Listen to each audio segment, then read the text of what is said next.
Hello and welcome to today's Manchester United news and transfer news that will keep you right up to date with everything. Coming up, we've got updates on the Matheus Cunha transfer.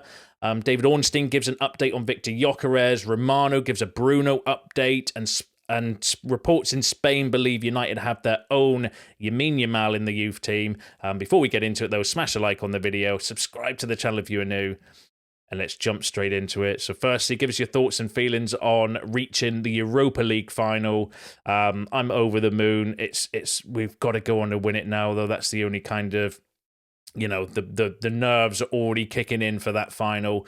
But yeah, we've got the opportunity to beat Spurs in a final and salvage something from this absolute dog poo season, win a trophy, and get into the Champions League, and also to rub salt in all of the wounds for all of the haters that are conveniently now saying that the Europa League winners should not be in the Champions League. But unfortunately, them's the rules. And it gives us that kind of opportunity to come away with this season with a trophy and Champions League football in arguably the worst Premier League campaign I've ever witnessed in my lifetime, with probably still the worst team I've witnessed in my lifetime as well. Would be absolutely amazing. But, in the end, it was a convincing win, wasn't it? A convincing win.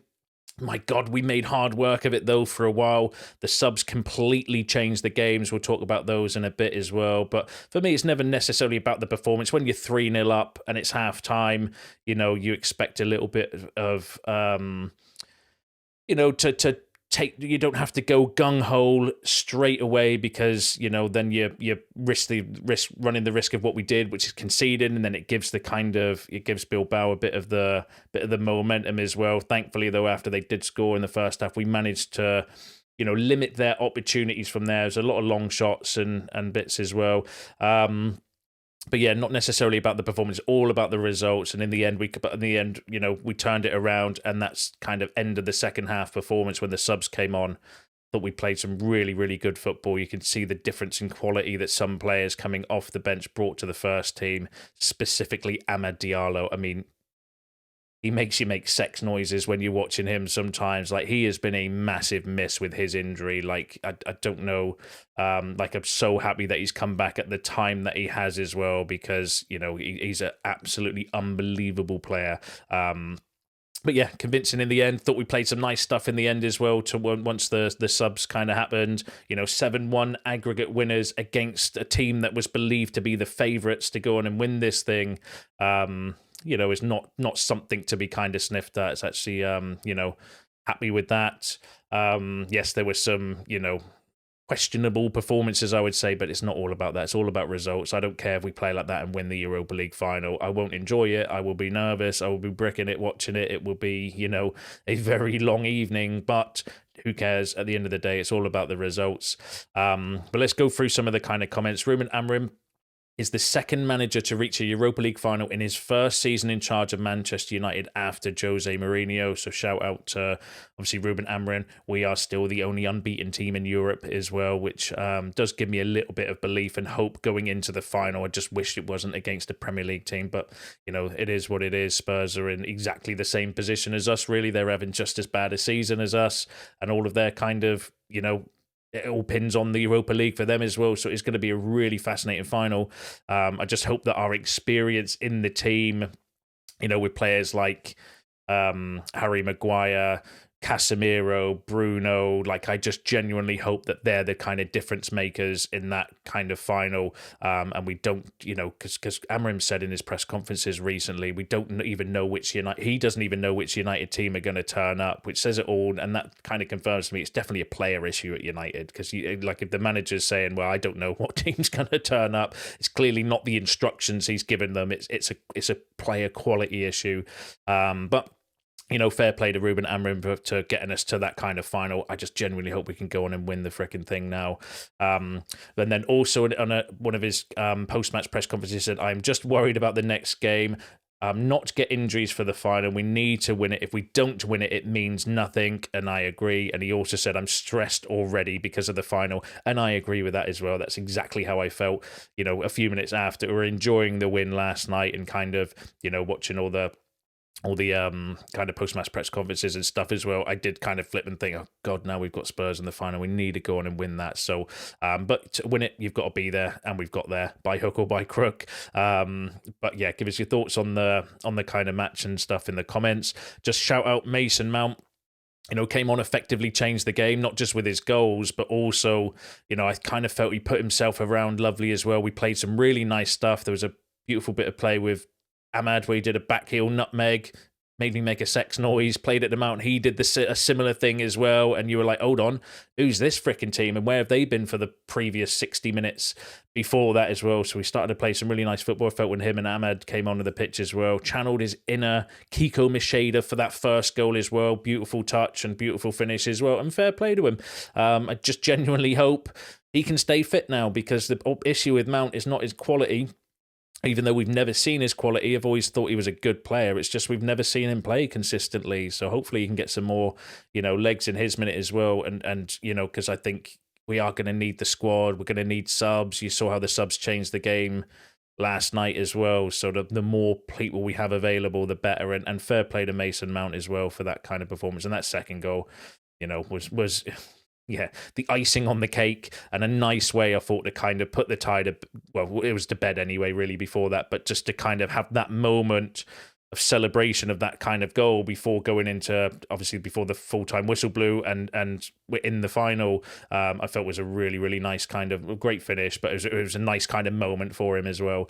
So shout out to Mason Mount, but I also want to give a shout out to Lenny Yoro, who I thought was absolutely exceptional last night as well. Like, no one talks about bringing young players and age when it comes to Lenny Yoro, because he is that good. And that's what I've said before around bringing players in of young. I get the inexperienced thing and stuff, right? But if you're a good player, you're a good player. And nobody mentions that Lenny Yoro, was actually younger than like Garnacho and Højlund and these players that kind of get a little bit of forgiveness because of their age, because he is absolutely exceptional. I thought he was brilliant last night. Even when we were playing poor in the first half and a little bit at the start of the second half as well, I thought he kept his cool, composure, was winning his duels. And then towards the end, if you watch it back, he's in the penalty area in front of Højlund when Højlund gets his tap in as well, because he's bursting through. He was involved in the Mason Mount first goal as well, running through from the back as well. Excellent performance I felt from Lenny Yoro as well, starting to kind of show his class, I think, and you can see why he was touted as one of the best young defenders in Europe, because I think he's absolute quality. So shout out to Lenny Yoro as well. And then Amad Diallo, how much have we missed Amad Diallo? Like I said, he literally makes me make sex noises when I'm watching him sometimes. Touch of class, quality, the composure, gets an assist, was a little bit unlucky on a couple of other occasions as well. But yeah, we've missed Amad Diallo massively for the last few months as well. So we just need to tuck everybody up in cotton wool now, get them all ready, give them some minutes, because you can't completely rest everybody for 2 weeks, because they'll lose their kind of match rhythm. But that's what it's about. We've got to rotate the team, give the players that need the minutes, bring the youngsters in as well, give them time, bring them and take them off as subs. So it's all about managing the workload now, I think, between now and the final. But yeah, I'm happy to be there. Let's just go on and win it. So give us your thoughts on the match in the comments below. Now let's run through some transfer news. So Viktor Gyokeres is expected to prioritise a move to Arsenal over Manchester United. Gyokeres has told Ruben Amorim he would consider joining United only if he is guaranteed Champions League football. Now that came from the Telegraph, who are a good source as well, suggesting it's kind of what we knew a little bit anyway, that Gyokeres is expected to prioritise an Arsenal. However, he's told he would only come to United if we're guaranteed Champions League football. So this is why I still think the links are there with Gyokeres, because obviously we still don't know at this stage whether we're going to be in the Champions League. God, I hope we are. Genuinely do. That maybe potentially we would then have the funds for Viktor Gyokeres, but then also maybe he would be more willing to come. But then Ruben Amorim in the press conference has said, well, we don't want players to come if they only want to come for Champions League football. So does that throw a bit of a spanner in the works as well? But obviously Amorim will know Gyokeres' character and personality. He signed him and made him into the player that he is now effectively at Sporting as well. So yeah. opens up loads of avenues, doesn't it? The Champions League football. That's why it's so important as well. So that's potentially one to keep an eye on. But obviously, I'll bring you any updates regarding Gyokeres. But then David Ornstein has also said regarding both Viktor Gyokeres and Osimhen. So he's doing like a Q&A yesterday on the Athletic. So he said that we know of Amorim's affiliation with Gyokeres, and as for now, I am not sure where he will end up. So David Ornstein doesn't know yet what's going on with the Gyokeres situation, but also regarding Osimhen, United, as many other clubs, appreciate the player, but for whatever reason, it seems to be his salary. Those teams are not advancing in the deal. So, David Ornstein reconfirming what he's already confirmed regarding Osimhen is that a lot of Premier League clubs that maybe were in talks and were trying to kind of get his salary reduced, but, that's the reason why no Premier League clubs are going for him, because of his salary demands, according to David Ornstein, who, in my opinion, is the most credible journalist around at the moment as well, which is what the kind of sticking point is with Osimhen. If he was prepared to negotiate, because he's not exactly going to, be skint wherever he goes in the Premier League, but he's got £750,000 a week offer, I think, available from the Saudi Pro League as well, and no Premier League team's going to go anywhere near that sort of money for Viktor Osimhen. But never say never. We'll see what kind of happens regarding that. Now let's go through the Matheus Cunha news. So Arsenal have had fresh contact for Matheus Cunha, with debate within the club over making a move. There is a new meeting scheduled between Arsenal and Sporting Director Andre Berta and Cunha's camp. Newcastle are also still in the race. Now that came from Ben Jacobs. Ben Jacobs has been spot on with the Matheus Cunha news, suggesting that Arsenal and Newcastle are potentially still in the race for Matheus Cunha, so maybe it's not as close as what we think, but there is other news I'm going to bring you in a second regarding Cunha, and that Arsenal are potentially made contact with Cunha to see whether he wants to go to them, which is a little bit alarming. But Ben Jacobs also went on to say that Manchester United are viewed as front runners for Matheus Cunha, and talks over terms are set to continue in the next few days. Cunha has already agreed to the sporting project, and discussions over financials are ongoing. He wants to decide his next club before the season ends. David Ornstein, though, again on his Q&A, gave a bit of an update regarding the situation, saying that I don't think it has died down. There's just not a great deal that can happen until the season ends and his release clause becomes active. In the meantime, Man United will seek to get personal terms in place. They've made an offer, but I'm not aware of an agreement yet. So they'll continue discussions in the effort to continue discussing it in an effort to get there. And then he also said that if and when that happens and the clause becomes active, they can get the deal done. Also, they've got a small matter of a Europa League semi-final and likely final to be focusing on, although European football will not impact their ability to sign Matheus Cunha. So interesting updates regarding there from Ben Jacobs, suggesting that actually other teams are still talking with Cunha, but David Ornstein staying. But he did also, Ben Jacobs did say that Matheus Cunha is wanting more to come to United, which is what the reports were before. And David Ornstein also saying, look, we're trying to get personal terms in place, and the reason why this deal's kind of stalled or not gone anywhere is because it doesn't have to go anywhere. He's got the release clause. We know Wolves are happy to accept instalment payments on that clause. It doesn't kick in until the summer as well, so we can't actually do anything now. What we need to do is get the personal terms agreed, because once that's done, then the rest of the deal is pretty straightforward as well. But yeah, a little bit kind of alarming that other teams are in the race. I hope this isn't another one of these deals that we're kind of linked with, we think is going to go over the line, and then another team swoop in and nick him from under our noses. But according to those reports, I don't think that's likely at the moment, but who knows? Like Kenda, for example, this was pretty much similar talk with Kenda. He wants to come to United. United are trying to agree a deal, and then in swoop Chelsea and kind of steal him. And I just genuinely hope something, because I've massively got my hopes up about Matheus Cunha coming in now, so that will be devastating if we don't get this deal done over the line. But Ben Jacobs is saying that he wants to come to United. Ornstein, similar thing as well. So it's just a case, I think, of ironing out those personal terms, and then hopefully we'll hear something in the future regarding that as well. But give us your thoughts and feelings on the Matheus Cunha news. It'll be interesting to hear what you've got to say regarding that.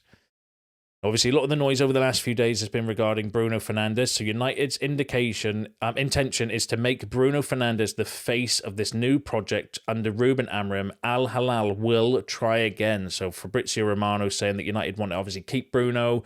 Amrin wants to keep Bruno. Apparently he does want to say, but also suggesting that Al Hilal will try again for Bruno. So again, this is going to be one we're going to need to keep an eye on, because it's all very well and good until someone's waving £150 million in your face, or someone's waving £100 million a week wages in your face. That could change anybody's opinion on what they want to do and where they want to go. But obviously Ruben Amorim, and the reports are that he wants to stay and that we want to keep him as well. But again, that could change depending on the offers and what kind of money is available for both the club and the player.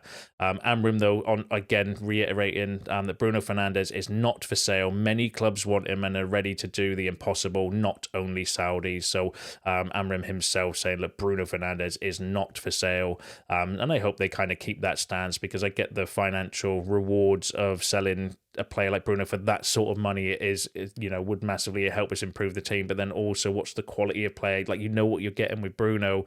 Any player you sign, even Cunha, for example, is a risk, because you don't know how they're going to perform at United, whereas you know exactly what you're getting week in, week out from Bruno, which is normally consistent performances and goals and assists. Yes, he has frustrations. I have eyes. I watch the games too. I see those frustrations. I share those frustrations as well, in terms of like him throwing his arms up in the air and doing all of that kind of stuff. I don't like that side of Bruno, but it is what it is. But you can't kind of question his goals and assists and contribution to the team, work rate, his availability and stuff. So, but we'll keep an eye on it for you. Give us your thoughts on the Bruno news in the comments.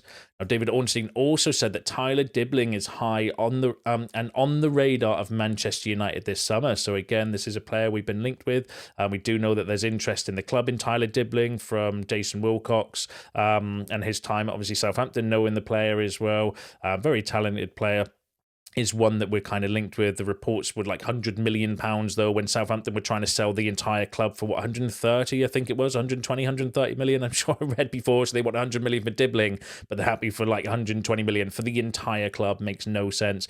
Obviously, that was nonsense. The kind of fees have dropped a little bit since then as well. I still think it'll be, fairly expensive, because he's young and English. Premier League tax, United tax, and all that stuff as well. But he is definitely a player of interest. The reports have gone a little bit quiet, though, on Tyler Dibling in terms of like whether we're lining up a deal or whether we're not. Obviously, the other one we're looking at is Mastantuono for that kind of position. But yeah, maybe they do go back in for Dibling if they can't get that deal done. Maybe he's the alternative, or maybe you are working on things behind the scenes as well. But yeah, we'll pay attention to Tyler Dibling. I think he's a good player, good young prospect as well. But I think he is one that needs time to develop in the team as well. So I wouldn't want to see him coming in as a first choice, but as a rotation and a backup. And we've seen how impactful substitutes can be in our games. And the more players of quality we've got like that within the squad, the better it'll be for us going forward. But yeah, give us your thoughts on Tyler Dibling. Now, this was an interesting report. So from ASO, decent Spanish outlet, saying that some in Spain believe Viktor Musa could be Manchester United's Lamine Yamal. The Spanish national team don't want to miss out on him, and he's also on Athletic Bilbao's radar. Musa's dream is to play for Manchester United. So that's really interesting. Reports in Spain believe that Viktor Musa, who plays for the under-18s at the moment, they view him as United's Lamine Yamal. I mean, we do have some fantastic players. JJ Gabriel looks the one for me, though, that's going to be and have a very, very promising player coming from the youth team. He looks absolutely outstanding, scoring goals at 14, is it, for the under-18s at the moment? Like, insane.